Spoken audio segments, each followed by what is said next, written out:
Welcome to the webinar, everyone. Thank you for joining us for our presentation today called the Top 5 E-Commerce Tests You Should Run Right Now to get ready for a huge Christmas 2013.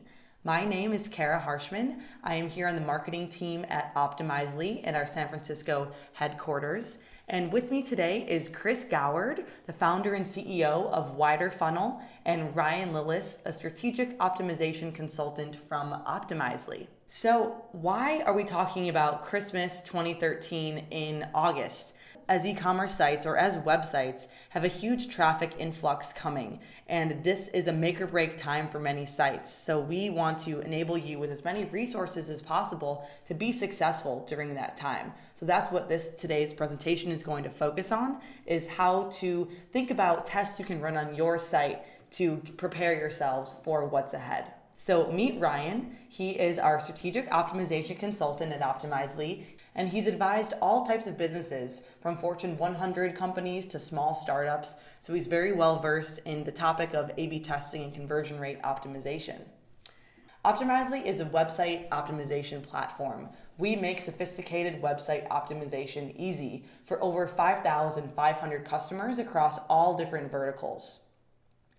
One of the things that we offer is dedicated technical support and strategic consulting.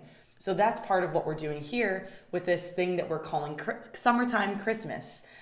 It's a litany of e-commerce resources that we are making available for all of our customers and non-customers. You can find all of those at optimizely.com/e-commerce-ab-testing.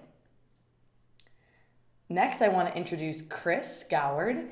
Chris is the CEO and founder of the marketing optimization agency called WiderFunnel. He just released a new book called You Should Test That, and it's available for a free chapter. You can download it at youshouldtestthat.com. So definitely take advantage of that free opportunity. And with that, I'm going to hand it over to Chris, who will jump into the content of today's webinar. Great, thanks, Kara. And it's excellent to be here, co-presenting with Optimizely again. You know, we're big fans of Optimizely as a tool. In fact, we were the first authorized partner for services for Optimizely, and that came about because I was looking at all of the tools in the market, and I believe Optimizely is well positioned for growth, and clearly they have been growing very fast over the last couple of years since we partnered with them, and it's been great. We use their tool a lot, and they make testing really easy to do. So yeah, one slide about who WiderFunnel is. Some of you we may not have met before, and all we do is conversion optimization. And we partner with our clients very closely, and in fact this year we're really focused on key partnerships with high traffic companies that we can do a ton of testing with to lift their conversion rates and sales and profit and find out what really works for their marketing and merchandising.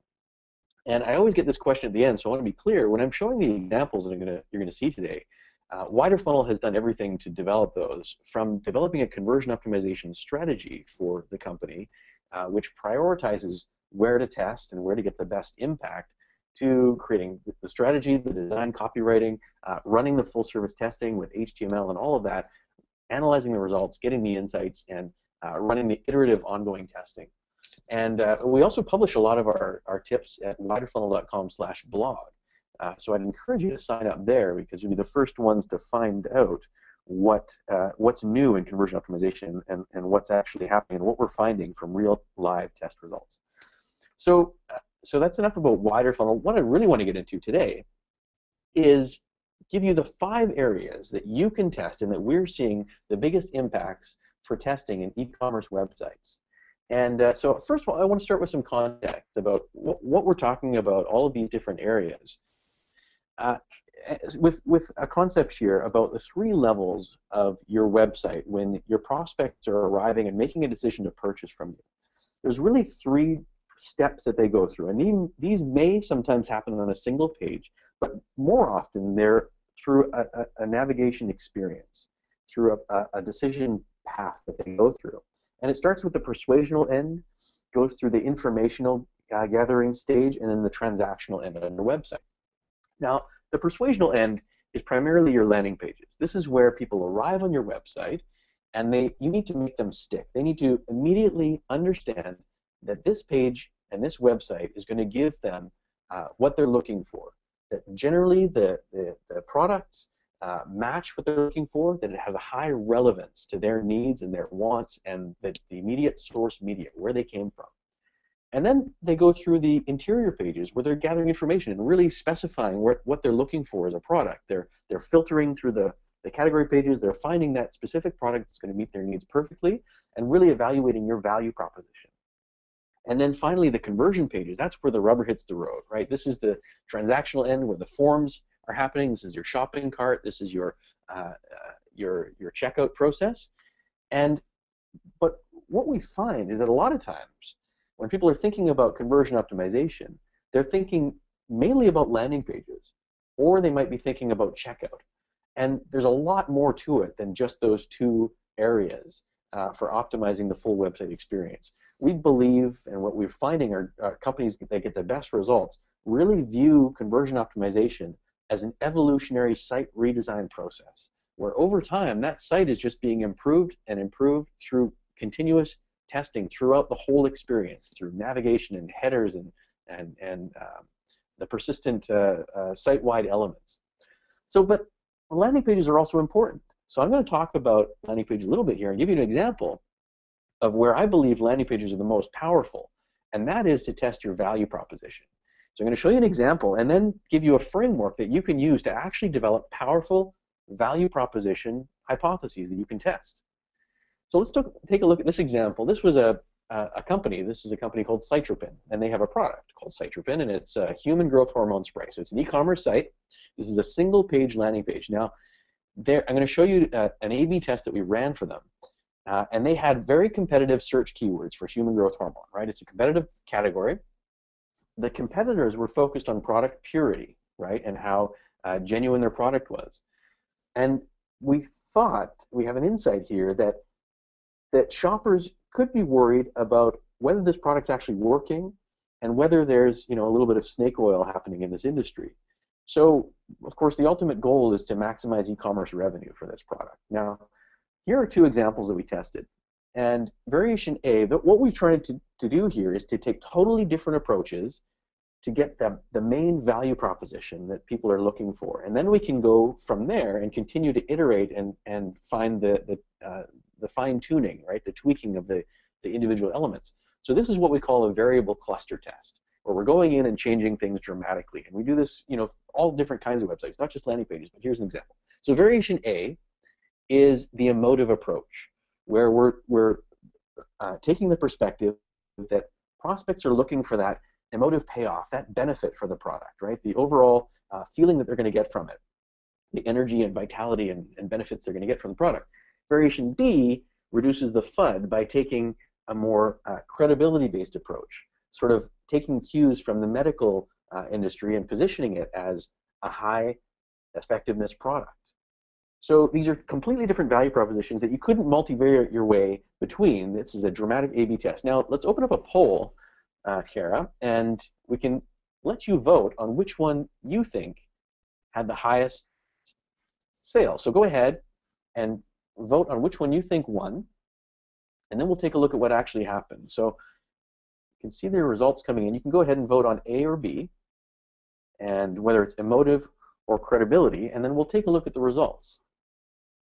So once we've gotten to a good majority of the audience there, let's take a look at the results, and we can see here that, wow, credibility had a 53% vote, and emotive had a 47%. So imagine yourself, right, sitting in front of your digital agency, and they're presenting the concepts for this most important page in your business, right? These two concepts. How do you choose which one goes live? Of course, you're here because you're smart marketers and you believe in testing, but a lot of people are using the HIPPO method, right? And some in your organization, you may be doing that as well, right? The HIPPO method you're familiar with is the highest paid person's opinion, where they just point at the one they like and that's the one that goes live. But when we actually tested it, we found variation A ones, and that had actually a 49% lift in sales.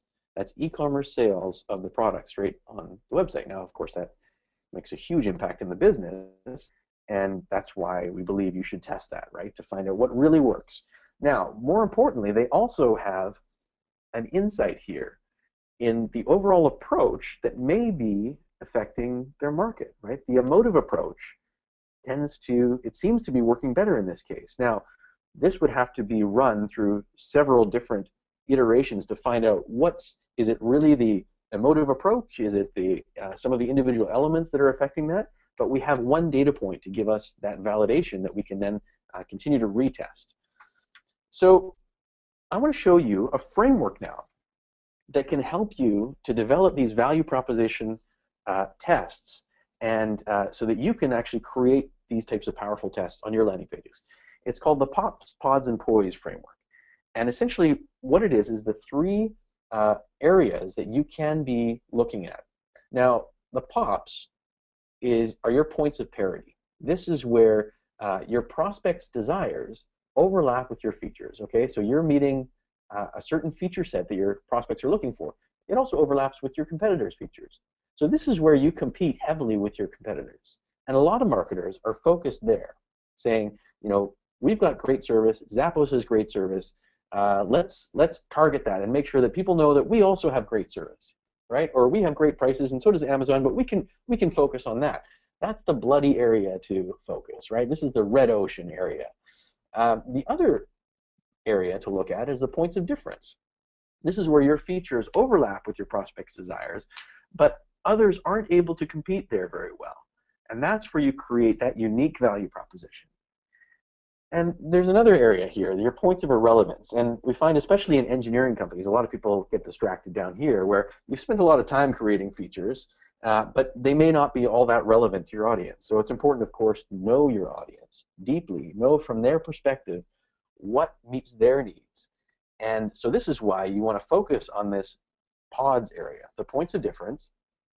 And by actually going in and workshopping and creating a list of all of these pods, you can come up with potentially completely different approaches that you can then test to find out what are the most important features and value proposition points that you can optimize. And landing pages are the best way to do that, to really find out when people arrive on your site, especially for new prospects and new visitors, what's going to move them to act more effectively. Okay, so let's take a look. That's area number one, your landing pages. Let's take a look at area number two, your home page. Now, your home page tends to be the most scrutinized page on the website, right? Everyone looks at the home page, but it's also, we find, one of the most under-optimized, because opinions run rampant on home pages, and so many people have their finger in the pie that it's sometimes difficult to optimize on that page.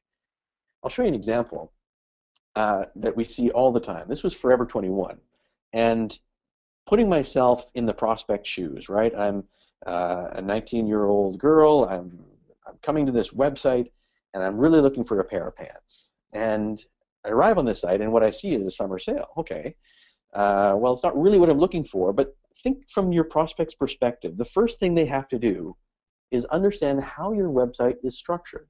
Because if I'm looking for a pair of pants, how am I going to find that on this website? Well, I have to understand your navigation structure. I have to understand how you're advertising information, how are you merchandising. And it takes some time to do that, to figure out, okay, where would I look to find that?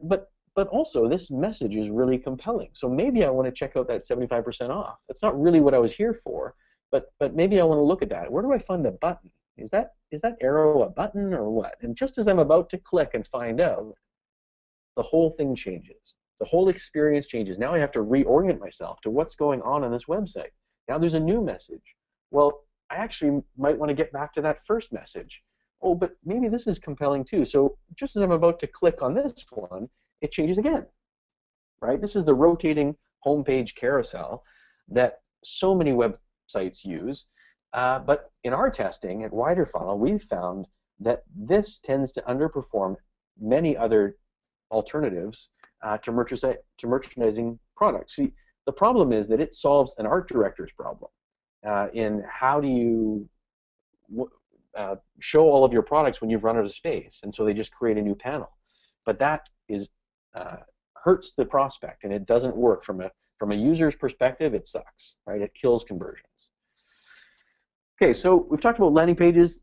Home pages are often landing pages, and they can be used for that value proposition testing as well. Now let's take a look at interior pages, a couple examples.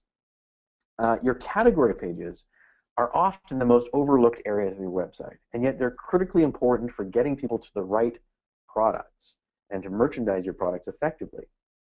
So here's an example for Spin Life. And this is an e-commerce site where they sell motorized wheelchairs and people movers. So take a look at this category page. This could be a common test that you might want to run on your website between simply a tile view of the product categories versus a list view. And so let's open up a poll to see which one you think had the highest sales between the tile view, right, showing all of the product categories, versus a list view showing the product categories. So you can go ahead and vote on that. See the tile versus list view and see which one you think won. And then we'll go ahead and look at what you vote, what you thought won. And wow, again, it's a neck and neck vote. You've got tile view at 51% and list view at 49%. So we're having some good arm wrestling going on there with the votes. So what's important, of course, is what the customers actually thought. And so, you know, all of you smart e-commerce marketers can't guess what's going to work. And of course, we wouldn't have tested it if we could immediately guess what would have worked in that case. But in this case, the list view actually increased sales by 16%. Now, you may be now asking why, okay? So we've looked at some test results, and we're going to look at some more, but why did that happen? Well, there's many different, many changes that went into this, but what we found is often list views work very well, especially when there's a complex purchase decision, and you need to compare between categories. So in this case, it makes it much easier to scan the prices vertically and scan between the different options, and then easily access all of the subcategories as well. There's more information available in the list view that allows you to compare the different categories and products. It also allows space to get the best sellers above the fold and showing on that page as well. So of course, there are, again, many more sub-hypotheses we could then get into and continue iterating from. Do best sellers work best here? Or should something else be in that right column? Now we can iterate on an ongoing basis. Okay, so give that one a try. Now here's another test. This is test area number 4, your product detail pages. One of the most important pages on your websites because this is the decision point. So when you're thinking about your product pages, this is where people are actually making the decision to add to cart or not, to buy the product or to bounce, right? This is where that final persuasion happens. So here's an example of a product page for babyage.com. Now they came to us with good brand awareness, but disappointing conversion rate. In fact, they were ragging on Google for how much they're spending on their AdWords, and yet, you know, their conversion rates don't seem to be increasing along with the increase in cost in their paid search. So Google said, you know what, you guys, yes, we agree, you need to improve your ROI. You should go work with WiderFunnel and get that thing tested, right? Get that website improved. So what we did is we looked at their website and prioritized where to test, and their product pages bubbled up to the top as one that needed improvement. So now what we do, and I'm going to show you now a framework that we use and that you can use as well to identify what to test. Because when you look at this page, you might not immediately see, you know, okay, so it's a product page. You've got products, you've got an image, you've got information, you've got an add to cart button. But what do you improve? How do you find out what are the areas to improve on this page? The framework that we use is called the lift model, and this is something that, you know, we've developed over years of testing, and it's something you can use as well. There's actually lots of information about it online. You can Google WiderFunnel lift, and there's blog posts and all kinds of stuff about it. But essentially, what I'll show you is the high-level view of how this works. It's the 6 conversion factors, and the core of it, the first factor being the value proposition. We've already talked about that a little bit, but you should be testing in your value proposition to find out which portion of your value proposition is most compelling to move people to act, right? And if your value proposition is strong, meaning that there's a lot of good benefits to your products and your company and reasons to buy from you, then there's a lot of elasticity in your conversion rate. There's a lot of room for improvement. meaning that there's great potential for boosting your conversion rate. If your value proposition is weak, then we may be tapping out the conversion rate. And then all of the other factors support or detract from that value proposition. So the second component is relevance. Taking a look at each page, at the particular page we're looking at, in this case the product page, how relevant is the content to the source media, to where that prospect is coming from immediately before they hit the page? And what's the relevance to their needs? Knowing the target audience and knowing the customer segment you're talking to, how can we make this page even more relevant? And how can we test with tactics to maximize relevance? So for example, looking at your incoming keywords and from your paid search and identifying what are the primary segments, how can we group these and create landing pages and product pages that are maximally relevant to that segment. And then the second factor, or the third factor, I should say, is clarity. So clarity includes many different components: clarity of the eye flow, clarity of the imagery and the copywriting and the call to action, and you can test in that as well. Clarity is one of the most important factors. We find eye flow, how the colors and design elements and imagery guide the eye towards what you want people to understand, is often misunderstood and underutilized. And then there are factors that reduce conversion rates, like anxiety.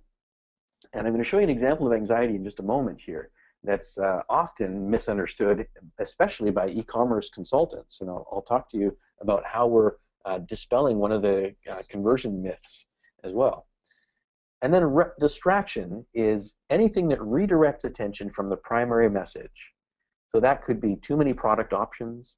It could be upsells and cross-sells that are given prematurely before people have actually made a decision to buy. It could be even design elements that are just overwhelming the message that can cause distraction. And then finally, the urgency, right? Why should I act now? And of course, you can test with offers to create urgency, but even the tone of the message can create a sense of urgency, or a newness, right? Something new can create urgency for those early adopters. So let's look at the babyage.com product page and look at some of the factors that we identified that could be improved, and you may have some others. That we had a huge list of opportunities for testing and improvement. And I'll show you some of the primary ones. First of all, here we go. Let's get this slide going. Yeah, there we go. On value proposition, there is a $9.99 flat rate shipping, and we've seen many times the irrational power of free. So could we test free shipping and find out what is that cost, and could the product prices outweigh that cost? There's distraction with the show all categories link that opens up a new page and takes people away from this page, opens up a new tab.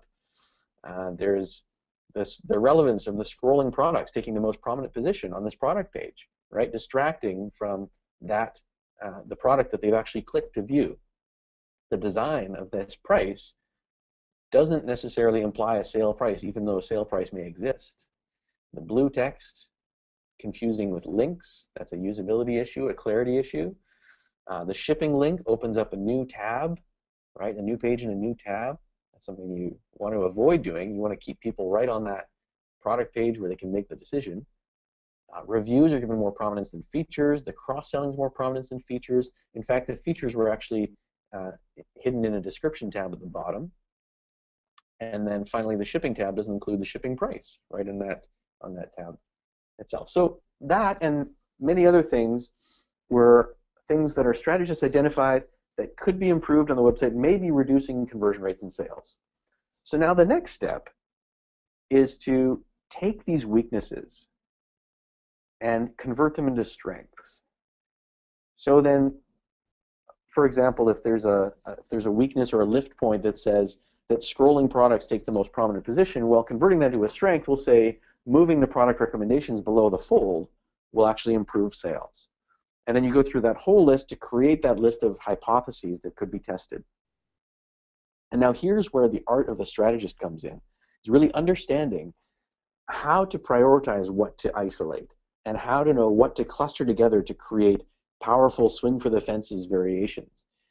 And you know, the tricky thing with testing is that you can't test everything all at once. You simply, in most cases, don't have enough traffic to test all of the hypotheses you can come up with. And so this is where you really need to be clear on your strategy and clear on the hypotheses that will generate marketing insights. We spend a lot of time here, and often this is underemphasized in creating powerful hypotheses being the most important step in your testing process. That combined with analyzing the results at the back end once we get the test results. So then we tested a whole bunch of variations. Here are two of them that were tested that were interesting, and I thought I would share with you to see what your thoughts are. So variation A and B, our product page that were tested site-wide as a template, the only difference was that the columns, the right and left columns, were swapped. Now you can see that both of these are completely different than the control, meaning that we had already done some variable cluster testing to improve the conversion rates, but this was just an isolation test between these, this single change, swapping that column. So let's go ahead and open a poll and find out which one you think had the highest sales. Was it A with the product image on the left, or B with the product image on the right? So go ahead and vote on which one you think had the highest sales. Was it the image on the left with the CTA on the right, or the image on the right with the call to action on the left, which was B? So go ahead and put your vote in there, and we'll see which one you think. All right, so we had variation A, not surprisingly, 76% of the vote going for the image on the left. I say not surprisingly because you probably have never seen an e-commerce catalog website with a product page that looked like variation B, with the call to action there. So let's take a look at what actually happened. We look at the test results. Well, this was surprising. In fact, variation B had a 16% lift in sales over variation A. Now you're scratching your heads and saying, how can that be? I've never seen a website look like this. And you know, we were surprised too. This was one of our left field variations. We thought, well, you know what? It's worth a try. And now I should mention that what I'm not saying is that every e-commerce retailer should all of a sudden put their call to action on the left column, because we've tested it subsequently and found that in other cases it doesn't work. It's context specific, and that's really the problem with a lot of best practices, so-called best practices advice that you'll get from people that don't do a lot of testing, is that they miss the context of your particular environment. What happened here is that this website was targeting a very price-conscious audience, and this design, in fact, put the sale price most prominently in the layout, directly below the logo, straight within the eye flow, and made that the most important decision factor on this product page. For this audience, that worked amazingly well. It increased their sales by 16%. But for another audience, that wouldn't have worked. We have other clients like Wine Enthusiast, where we found that anything that smells of marketing actually decreases their sales because it's a very different audience. It's a high household income wine connoisseur, and that's not what they're looking for. But for this audience, it worked great. Okay, so that's, again, thinking about your target audience. Now let's take a look at the rubber hits the road conversion pages. And as I said, I'm going to show you an example here of another example where best practices are proven to be wrong. So this is a site-wide checkout entry point. Now, most e-commerce retailers will have some sort of this shopping bag or shopping cart area, and we call this a persistent call to action, a PCTA. Now, we saw a test here. This is JCPenney's website, but here's a test where, you know, there's this commonly held belief with a lot of e-commerce consultants that this McAfee secure symbol or these Norton symbols or other types of security symbols will always increase your sales, right? We've heard the advice that if you are paying for these things, you should make them as prominent on your website as possible. Well, in this case, we've got these two examples of that checkout, that persistent call to action. And what happened here, though, is that adding that McAfee secure symbol by that PCTA actually reduced sales by 1.6%. And so what's happening here is that it's creating too much emphasis on security. I mean, look at this example. This is a guy, this website where clearly they've gone overboard in creating this sense of security, right? They've got every security credibility indicator known to man. But does this make you want to shop here in this website? Well, clearly it may be making you. I don't know about you, but for me, it makes me wonder. Why are they protesting so much about security? It makes me feel that there's something shady going on here. And so sometimes I like to think about the offline shopping experience, where retailers have been perfecting the shopping experience for hundreds of years. So let's look at this example, right? We've got warm lighting, plush carpeting, right? The merchandise displayed very clearly, with good separation of products. You can almost smell the leather wafting out and inviting you into the shopping experience. So would you rather shop here or in this high security environment, right? So clearly, here you have to take out your wallet, but not because you want to. So often what we're finding is that there's great apps and tool vendors and things that can be helpful for your website, but often they're taken out of context and taken wholeheartedly. Where e-commerce retailers are just swallowing whatever is being given to them by tool vendors and not sometimes thinking about strategically what's going to get the best results. So don't just think about or assume that what works for one website will work for yours or works for every website, or that there are best practices, because most best practices we're finding are proven to be dissatisfying. So I'm going to leave you with one more framework for how to prioritize all of these areas. Now I've given you 5 general areas to test, and there's many more, and there's sub areas within that. But I'm going to show you a framework that we developed for prioritizing test areas. It's called PI, and it's called PI because it's based on the potential, the importance, and the ease of these test areas and where you're going to get the best result. And this will really help you to focus your attention and your effort so that you are optimizing at every point to get the best return on your effort, because it takes effort to run tests, and you want to make sure that you're optimizing that. So first, within potential, what we do is we look at your web analytics. You want to make sure that you understand what are the pages that have the highest potential for improvement, right? Which are your crappiest pages, essentially, or templates. Looking at voice of customer data, looking at even just a heuristic analysis of thinking, from the perspective of the visitor, putting yourself in their shoes, where are they going to run into barriers?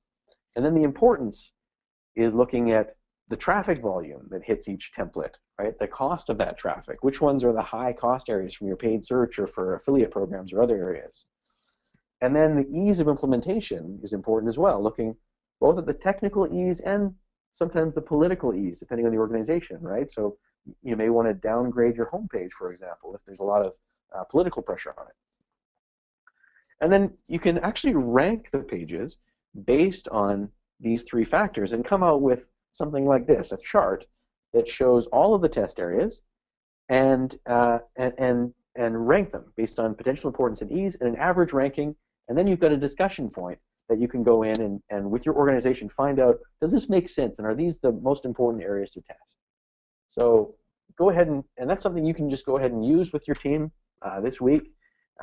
Put some sort of a pie ranking together and start testing. And to help you get started with that, I want to also invite Ryan, who's going to come and, whoops, my PowerPoint just crashed. Hang on, I'll bring this back up. But Ryan is going to share a framework, another framework for thinking about how to create hypotheses that have great ideas behind them and that aim for some concepts. So let me get to his slide again. And I gotta love Microsoft. Well, Chris, hi everyone. This is Ryan. Thanks, Chris, for going through that. Lots of great ideas in there, and case studies are always fantastic because they're a really great way to kind of validate, what's going on. Um, There we go. uh, uh, uh, Thanks so much. So, as an optimization consultant at Optimizely, Optimizely is oftentimes sold as a platform where it's easy to run tests and just get things up quickly. So, one of the questions that I get when I'm sort of helping to, kick off our, the clients that have chosen to use Optimizely as their platform is, how can we run this in a simpler and easy way? How can we really apply whatever insights we gain from this test in the long term? So, think about this in terms of asking the right questions and not worrying about the answers. So again, this is about a few A/B tests that you can run and sort of a framework to think about testing. So what do I mean by that? Asking the right questions. So here's an example. Instead of asking what are the variations we are testing, which is, if you really think about the way most teams oftentimes will run their test, they think about, or we're running this variation, we're running this variation, and they forget the broader picture. They get so worked up about the particulars of a particular variation, they forget about the more important question, which is, what are the questions we are trying to answer? What is that concept? Why are you running this test in the first place? So I like to call this conceptual validation. And so the way I think of it is defining the broad question that you're trying to answer first, and then thinking about the simplest and easiest way to validate that concept. Now, there are going to be some times where you're going to run a concept, you have a concept that you want to test or a question that you want to answer, and it might actually involve a slightly more complex test setup. So I'll give you an example of that, and then I'm going to go through two examples where you could actually answer your question in a very simple and easy way without spending a lot of time worrying about the details of a particular variation. So let's talk about the first example. Thematic versus specific. What types of images perform better? So in a typical image test, you'll oftentimes see something like this.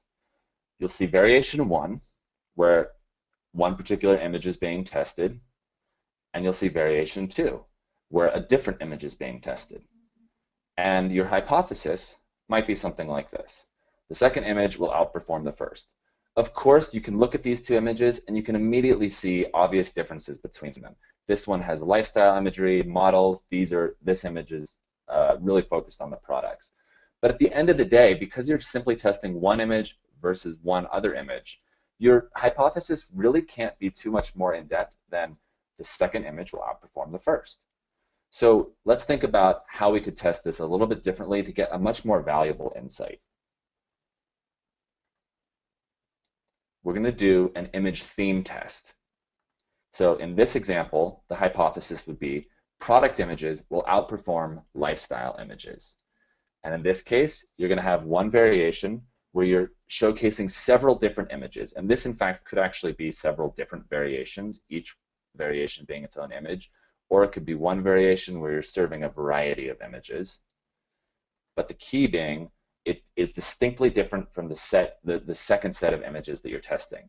All of these are products and lifestyle. They all have models. All of these are really focused on the product. So now by running the test in this way, you can really quickly determine what types of images work better. And so thinking about this in the broad context, how does that insight help you? How does knowing that maybe product images outperform lifestyle images actually help you in the long run? Well, there's a couple ways that it helps you. The main reason is that it allows you to stretch your insights across a long period of time and really test in an intelligent way beyond just the particular image that you're running for a given week. We all know on e-commerce sites, there's going to be one week you're running a particular promotion, and the next week you can have completely different content. So there's no real value in actually testing just over a short period of time for one image versus another. You might be able to optimize for 5 out of 7 days of the week, but then when you have new content coming in, if you haven't gained a broader insight, you've really lost the opportunity. So by running a test, an image theme test like I just showed, where you're testing two distinctly different concepts over a variety of images, that insight's going to be valuable, and it's going to allow you to take your insights and stretch them over a long period of time. So the test that you're running now during back to school can really apply months from now during that holiday rush. So tremendously valuable opportunity here to really think of testing in an intelligent way that allows you not just to get insights for today, but really thinking about, what is the broader insight we're going to get tomorrow. So I'm going to give you another example. And in that, so again, looking at this, our original question was, will image A outperform image B? But thinking about that broad question, we're asking, how does this type of imagery compare to that type of imagery? So really thinking about, how do you frame your hypothesis? How do you frame your questions when you start? And that's really an important way to start thinking about, the individual test that you're going to be running. So I'm going to give you another example. The first example, a lot of people might be scratching their heads thinking, well, yeah, that's a great test and it'll stretch our insights and that's valuable, but that's going to take more time to set up because we're going to have to run several different images. We're going to have to get more creative. It's going to involve several different departments. In this example, I'm actually going to show you an opportunity to test by reducing the amount of time it's going to take to set up a test. So the question here is simple better? So a designer test. In a typical designer test, you might have something like this. You're testing one breadcrumb versus another breadcrumb. So again, the breadcrumb being the categories or the labels across sections of your site. So here's the Apple Store, for an example. They've got a breadcrumb starting with the home page, then they're saying, okay, you've gone into iPad, then iPad accessories, then headphone specific. And their hypothesis for a test like this might have been, the second breadcrumb with graphical images will allow users to easily navigate the site, resulting in a conversion rate increase. Now, is there anything wrong with this hypothesis? Not really. It's actually a great hypothesis, and that's clearly what they're testing here. A simple text-only breadcrumb versus a more graphically designed breadcrumb, possibly with a really nice hover state, clearly differentiating the colors and things like that as the user hovers over this. There's absolutely nothing wrong with this, except the fact that, think about how this test is going to be set up. Running a test like this is going to involve, actually go back to the image, it's going to involve your design team possibly. You're going to have to get somebody to design this icon, implement it, potentially a longer approval process because there's more people involved. And essentially, it's just likely to take you more time. So let's think about this test. You want to test the same thing, but thinking about it in a different way by asking the right question. So in this example, you've got variation 1 with your original simple breadcrumb, and variation 2. It's not that different. So what are we really testing here? Well, we've got larger text and we've got bolder text. But thinking about the broad question you're trying to answer gives us this hypothesis. The prominent breadcrumb will more easily be noticed and allow users to more easily navigate the site, resulting in a conversion rate increase. So again, it's not about, it's really not about the graphical images or things like that. In the long run, that might very well be the variation that you want to test and the variation that you might go with. But because that test would involve a design team, it's going to take a little bit more time to set up. At least within Optimizely, setting a test like this up could literally be done in a matter of minutes. Increasing the size of the text, changing the CSS to make it bold, and in 2 seconds, you've set up a test that's really going to validate a really, really important question, which is focusing on that broad part, which is, can we get if the breadcrumb is more easily noticed, does that drive users to convert more? Does it allow them to navigate the site in a more easy way?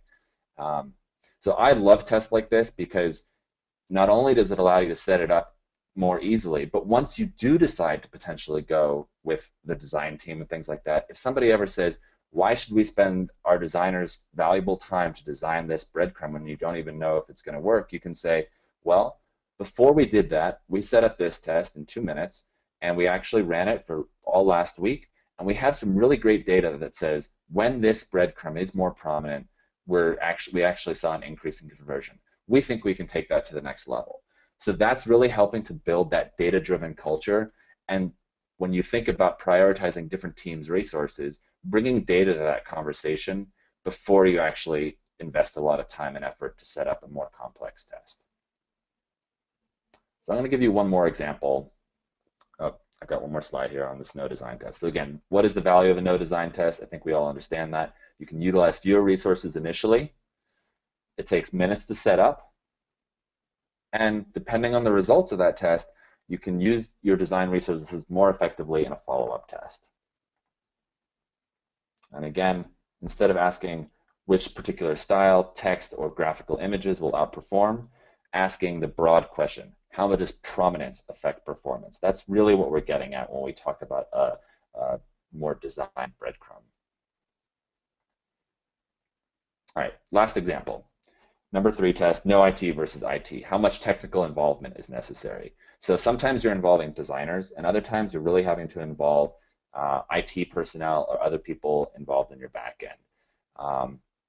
Let's really get to the heart of what an e-commerce site is about in terms of one of the best places to start testing, the checkout page.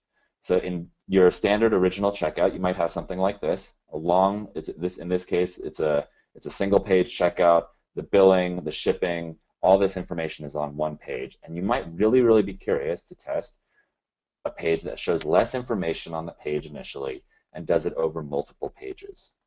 So an example like this, your hypothesis might be a multi-page checkout with fewer fields per page will drive a higher conversion rate. Again, there's absolutely nothing wrong with this type of hypothesis, except, we're not going to do a poll here, but I imagine if I were to ask most of the people on this call, how long would it take to set up to change your checkout funnel from a single page to a multi-page test? Some people would say it would take them weeks. Others would say it would take months. Other people would say it would take years because the back-end system that's powering their checkout is highly complex, or it's highly limited in terms of the different types of things that you can do, and it's just not realistic. So let's think about what we really want to test. We want to see if we can optimize the conversion funnel in the short term. So in this case, you'd still test your original single long page, and your variation 2 would essentially have the same layout, but using a tool like Optimizely or whatever your testing platform happens to be, you can just keep the same page but hide some of the other content. Add a little button like this for next, which would then, when clicked, expose the next section. So what I love about this test is from the back-end standpoint, it doesn't know that anything is different on the page. All the content, as far as it's concerned, is there. But on the front end, you've hidden some of the fields, and you've essentially achieved the same basic result. So with this, your hypothesis could be users are overwhelmed, and a checkout funnel that exposes fewer fields initially will drive a higher conversion rate. Again, you're thinking about that broad concept. What is the user's experience? Users are overwhelmed. There's several different ways you can solve the overwhelmed problem. You can solve it with multiple pages. You can solve it with a single page, but fewer things exposed initially. So get creative. The key with this is that it's going to, the value of running a test like this, again, much like the no design test, is that it's going to be set up in minutes or days as opposed to months or potentially years if you're changing your entire back end. And again, just the real thing to focus on here is you get a little bit creative. Don't worry about the limitations of your back end. Think about how can we fake this for the short term so that we can actually implement the test now and optimize, tomorrow or 2 weeks from now without worrying about the limitations of our back end. Fake it for the purposes of the test to achieve the same basic result.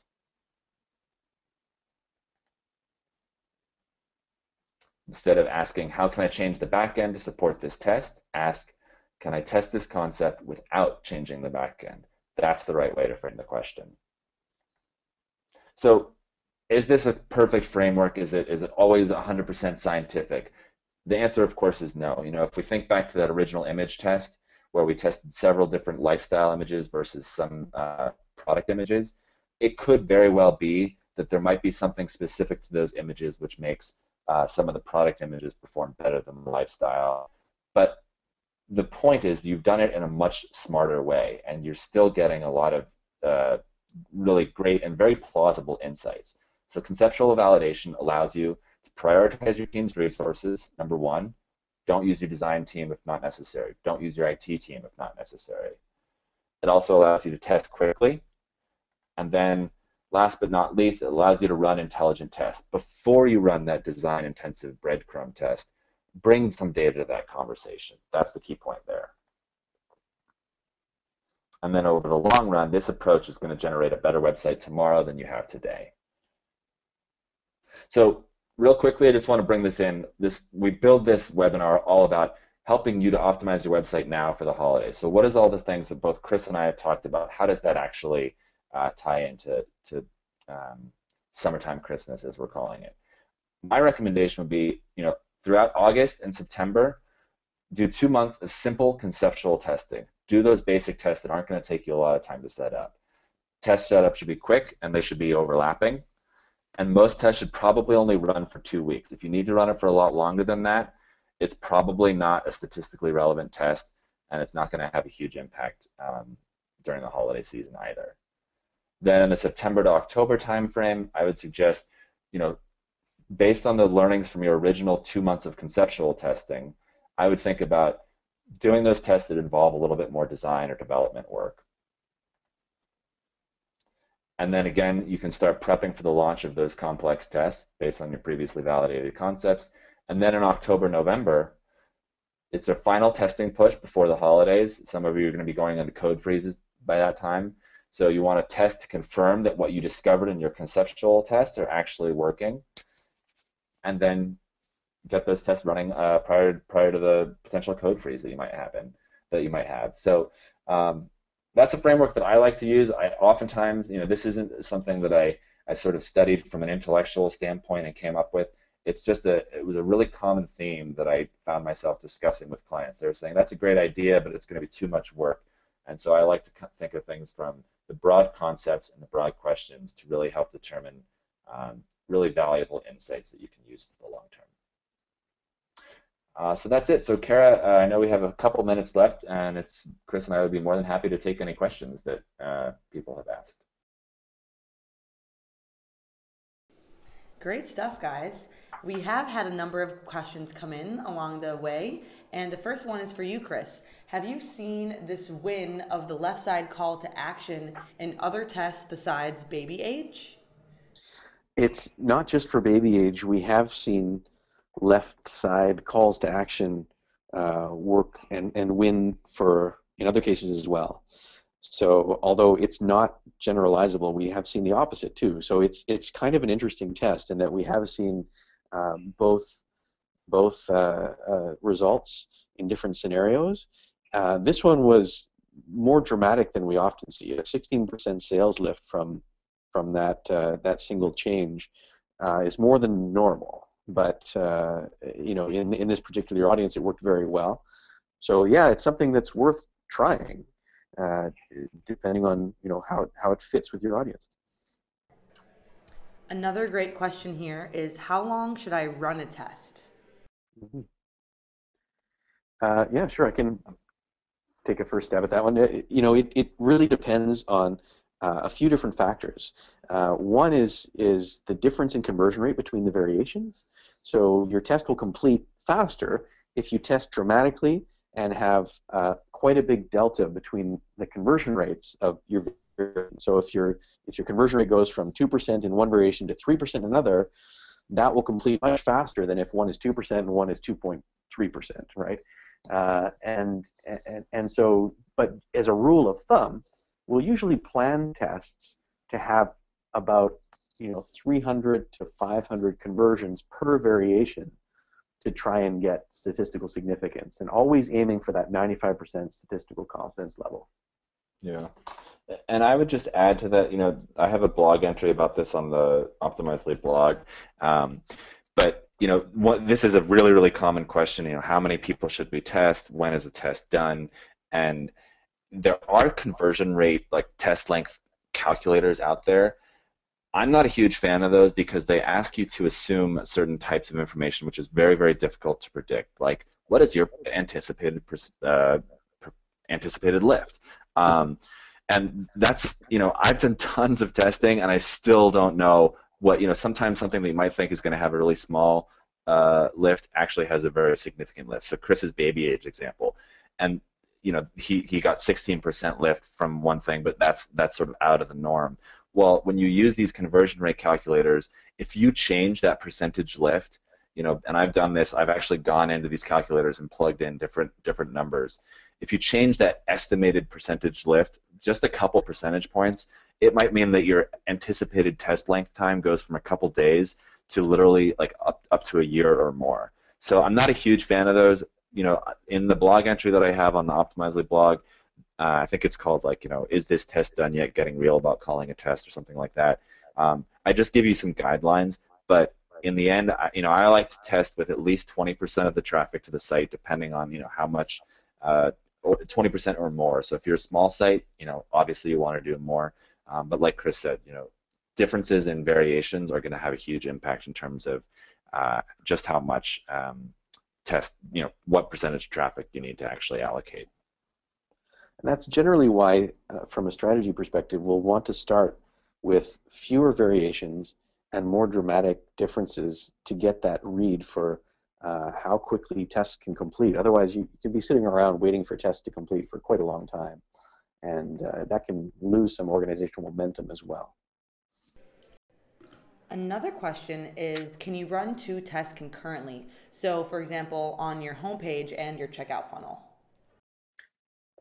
No. That's also a really common question and a good one. Yeah. Go for it, Chris.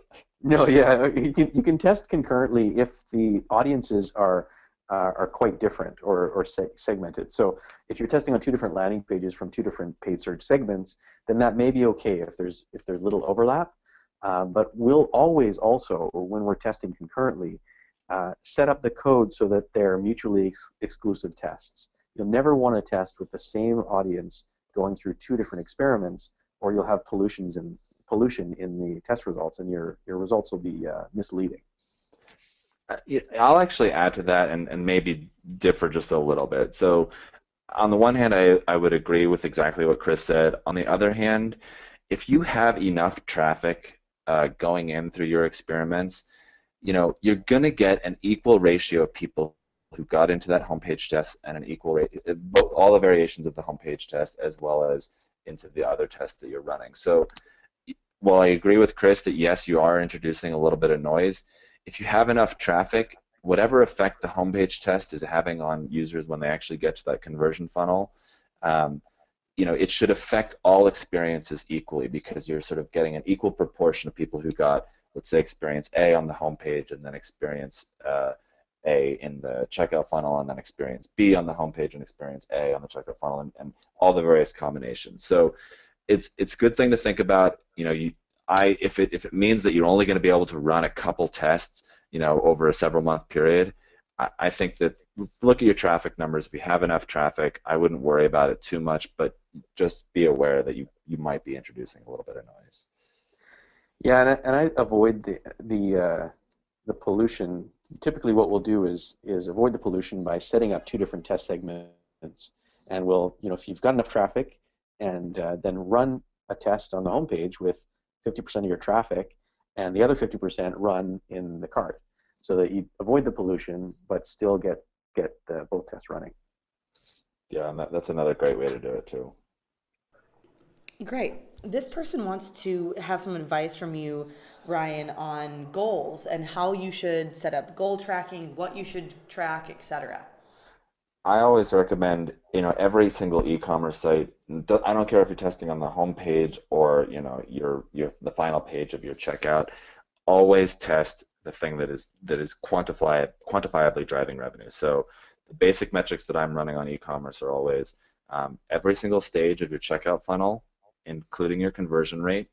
You should definitely, if possible, implement a revenue tracking. So with Optimizely and pretty much every other testing platform as well, you can track not just, okay, did this get more people to convert, but did they convert at the same average order value, and how did that affect revenue per visitor?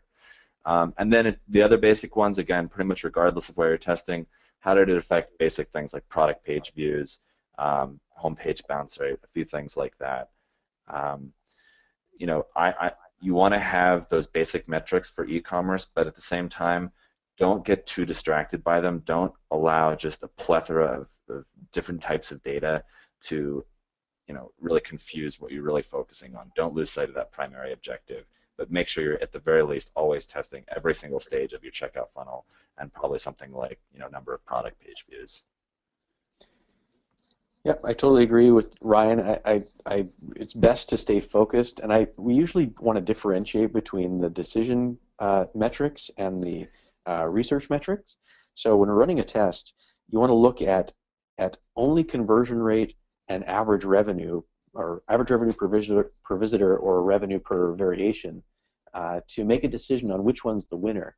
But then, as Ryan said, all of these other metrics, product page views, bounce rate, exit rate, all of the other things that are interesting are not shouldn't make the decision about which one is the winner, but may give you hypotheses about why one is a winner or why one underperforms, and may help you to create better tests in the future on the next round. So look at them as more research-based metrics that are good for hypothesis generation. Yeah, I would completely agree with that. And lastly, and I think this is a really good question to end on to jumpstart some action here, is where do you recommend as a starting point? Chris, you went through the pie prioritization model, but where can you elaborate on that, and where do you recommend people start testing today? Well, yeah, that's that framework will help you to think through that, because it is different for every website, and so you want to look at specifically where are your biggest problem areas. So look at your analytics. Where are people exiting your website? Where's your highest bounce rate? Where is your what are your worst barriers and errors that people are reporting? Right. Use some user testing. Figure out where the problem areas are, and then also consider how important are those pages. Is it your privacy page or is it a product template page, right? So clearly those are going to have two different levels of importance. And then what's your ease of implementation factor? And of course with Optimizely it'll make it a lot easier to get tests running in a lot of areas, but you want to plan a test that's going to be easy to get started with. So thinking about those things in your scenario will give you a good head start to prioritizing to make sure that you're starting with something that's actionable quickly and will give you results that are also meaningful to the business. Yeah, and just that's a great framework. And if you're looking for a specific answer beyond that, I completely agree with Chris that you need to think about the broad. You need to look at your analytics, and I can't give you an answer without knowing more of that. But if I had to say something without knowing anything about your analytics, I would say if you're e-commerce, I would run a test on the homepage because you're getting the maximum amount of traffic there. But at the same time, I would also be running a test, and again, you might want to segment out your two different user groups, but I'd be running a test close to the end of your conversion funnel. One other thing I would add, Chris talked about ease of setup. Think about the political constraints. If you have a boss who's saying, I want to see quantifiable ROI tomorrow, you probably don't want to run on your homepage, because while you might decrease the bounce rate, you might get more people to product pages. If you can't say, oh, we made X amount of money through this because we had such a great conversion rate lift, you're testing with unqualified traffic on your homepage. So you really want to be thinking about what's most important to not only this individual test, but the success of the testing program as a whole. And if in order to have a successful testing program, you need to be showing those dollar conversion rate lifts, then I would definitely be starting closer towards that conversion funnel in your checkout. And on that note, we're going to wrap it up for today. Thank you everyone so much for joining us. We have a number of more webinars coming up soon in the month of August, so we will be sending out a follow-up email with the recording and links to register for those two webinars, so be on the lookout for that. And thank you so much to Chris and Ryan for your time and expertise, and we'll be coming to you guys again soon. Thank you so much. Great. Thanks, guys. Thanks, Ryan. Thanks, Kara, and it's always great to present with Optimizely and work with you guys. So, and hey, I can't say enough about Optimizely, and anyone who's on here and isn't testing with Optimizely yet, you should go sign up now and get going. Great, thanks, Kara and Chris.